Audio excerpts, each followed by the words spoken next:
Hello basketball coaches and basketball players, my name is Alan from Al's Basketball Training, and today I'm going to show you how to beat the triangle and two zone defense.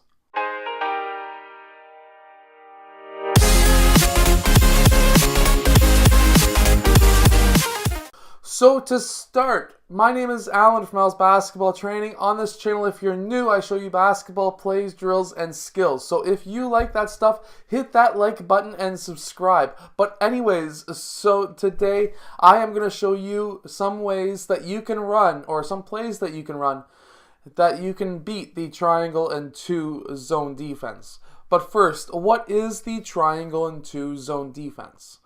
The triangle and two is essentially very similar to the box and one, where you have three players playing in a zone in a triangle, and then you have two players who are going out and playing one-on-one man-to-man defense against the opponent's two best players.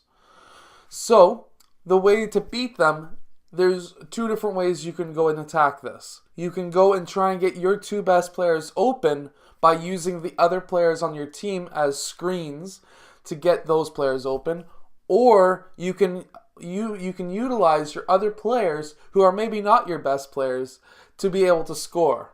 So let's get down to the clipboard. I'll show you both ways, and then you can choose to decide whichever one you would like with your basketball team. So the huge weakness with the triangle and two is you have these three players who are essentially playing zone defense around the key, and everyone else, if they're outside of the three-point line, will be wide open. So that is a huge weakness. If you can spread that zone out and you do some cuts down the middle, you will be able to open up your game. So let's say player one is one of the players that has one-on-one power or one-on-one defense. Let's say player two is the other player. Well, let's say we want to run the 5 out so we can utilize everybody on the court.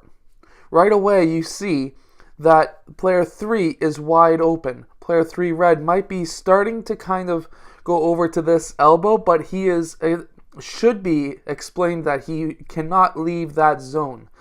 Player 5 can't leave that zone, and player 4 can't leave this zone.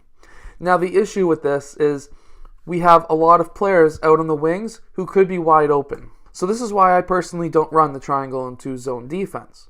However, a lot of coaches do, especially at the younger age groups. So let's try and experiment with some of the things that you can run. So first, we could have player 1 passing to player 3. This is just a simple 5 out. And this I would actually recommend doing pass and cut. So player 1 will then cut down the middle, and we're going to be having player 3 not necessarily right up guarding player 3 blue, but he's going to be shadowing him, staying inside the key, because the triangle and two, those triangle players are protecting the key. So at this point in time, we still have player 4 blue wide open. Player 1 has cut, we're going to fill in, and we're going to fill out. Now we have another player who is playing one-on-one, totally on the other side of the court, and he can't leave his man.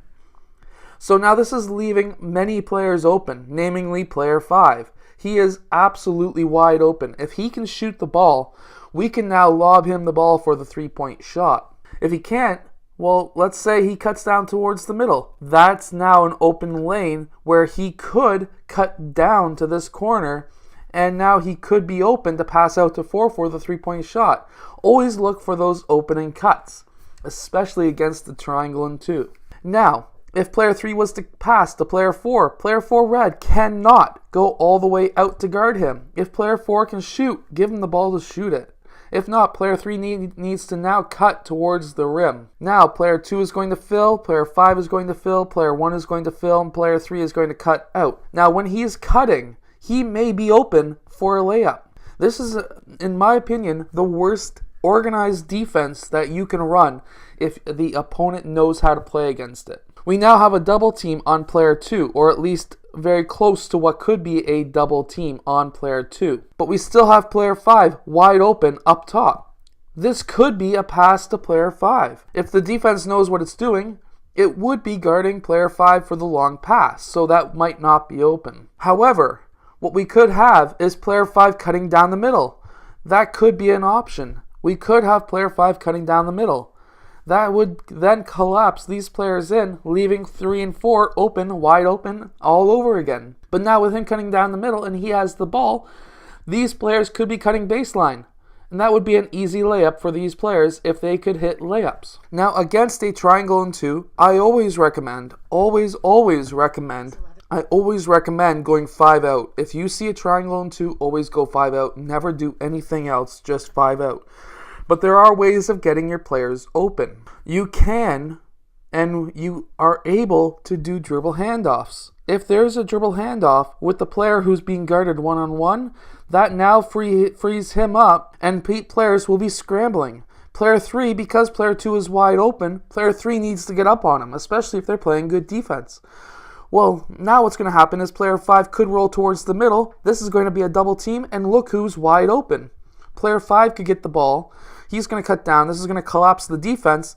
We again now have player 3 and 4 wide open. They can cut baseline and they can hit layups. Very simple. So, if you want to get your best players the ball for them to score or for them to pass, dribble handoffs against the triangle and 2. That way, you can pass the ball off to them and using the player who had the ball as a screen. He can then roll towards the net and that will be a wide open basket for him or her.